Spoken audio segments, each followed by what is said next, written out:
Hey guys, and welcome back to my world. So today I'm just doing a very quick update to my poisoned water video, and I'm going to be using the stat command. So if you have a look at this pool of water over here, when I get in it, you'll see that I immediately start taking damage until I get out. I'll still take a little bit of damage for a couple of seconds, and then it'll go away because I'm now out of the poisoned water. If I get back in again, you'll see it does it again, and it will kill me. Okay, this is why I'm using, oops, I respawn in the actual water itself. Okay, so this is why I've got the wither effect, because it will actually kill me, where poison that actually stops with one or half a heart. Okay, so this one poisons me. If I quickly sprint over to this water over here, which will do this one, you'll see that it does not actually poison me. So it's just localized to that spot over there. Okay. Let's really go and have a look at how this all works. Change my viewpoint. Okay, so this, as I said, uses the stat command. Okay, so there's a couple of things we're gonna have to need to do first. First off, we need to create the scoreboard objective. Okay, which is straightforward. Scoreboard objectives add water dummy. The next thing we're going to do, we're going to set the display to the sidebar. Scoreboard objectives, set display sidebar water, just so that we can always just see what's going on, right? Then we're going to, so this is what you need to do to set it up. Okay, that is all you need to do to set it up, those two. Then for every single player, so every time a player joins, or it's the first time that the player actually logs onto your minigame or server, whatever, you need to run these two command blocks on them. Now the first one just adds, or just sets all players' water score to 0. Okay, so it just kind of, by doing that, we are actually embedding that that scoreboard objective into the player's scoreboard files. Okay, and then the next thing we do, this is where some of the magic happens. We are going to be running a stat command on all players. Okay, now I do have a video about stats, do go check it out. Links will be in the description. So basically we're going to add stat to an entity. The entity we're going to be adding it to is at all, so it's going to be all players. Okay, what we're going to be doing is we're going to be setting the success count. So we're going to set the success count. Now this success count, if I successfully run a command, it'll give me 1. If I can't successfully run the command, it's going to give me 0. Now if I successfully run the command and it gives me a 1, I am then going to set at the player their water score to 1. So the success count will add 1 to the water score.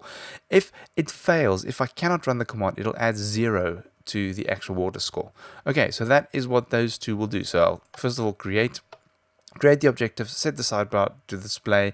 I'm then going to add 0 to the player, which will then add him to the scoreboard, and then I will then add the success or the stats to the player. Okay, now once that is done, these two command blocks over here are the only two that is needed. Now there's two ways of doing it. You can have it localized like here, okay, or you can have it worldwide.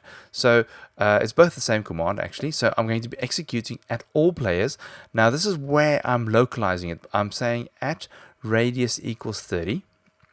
Okay, so in a 30 block radius from this command block, it's going to be running this command. Okay, if I wanted it to be worldwide, I just drop that radius and I just put at all. Okay, now the command I'm running is testforblock, and I'm going to be testing for water in the spot that I'm standing, not on the spot, in the spot. So this will come up to my waist, I think. Okay, so it's going to test if I'm waist deep in water. Now you'll see the reason I'm using water without any damage variable, because I'm testing for all kinds of water, because water has quite a number of different damage values. So for example, if we grab a bucket, let me do a very quick way to show you the different damage values, or to explain that to you, is if I put a bucket on here, that block over here, that block of water is 0, so it's damage 0. This water running sideways has got a different damage value, and because it's pointing in that direction is different from that direction, is different from that direction, is different from that direction. So if you want to add or test for a block of water, you'll need to test for every single variant for it. So this is why I'm just not actually adding it. So it is testing for every single variable without actually having to add it. Okay, if it successfully finds water, it will then add 1 to my water score. So when it finds water, it adds the 1. Okay, as you can see on the side. Okay, and then very straightforward. The next thing I'm doing is I'm running an effect at all players who's got a score water minimum of 1. And I'm going to give them Minecraft Wither for 3 seconds, strength 1. And that then just poisons them. Okay, in my last video I used the stat.swim. Now the reason I'm no longer using stat.swim is because for one I need to remove the point. So I have to, when you're moving in the water, I have to test for it. When it's tested successfully, I need to then remove the point. So it's going to actually add a number of commands to it. Plus you get stat.swim and stat.dive. Okay, so there's 2 different ones. So stat.swim is when your head's above water. Okay, and stat.swim is when your head's above water, and stat.dive is when you're underwater. So you now suddenly have 4 command blocks, one to add it and one to remove it, to actually make it work. Where now I've just got 1. Okay, cool. That's it. Very straightforward, very short, very quick. Guys, thank you very much for watching. This will be up for download. Check it out in the description, as well as the commands. Guys, thank you very much for watching, and as always, I will check you all later.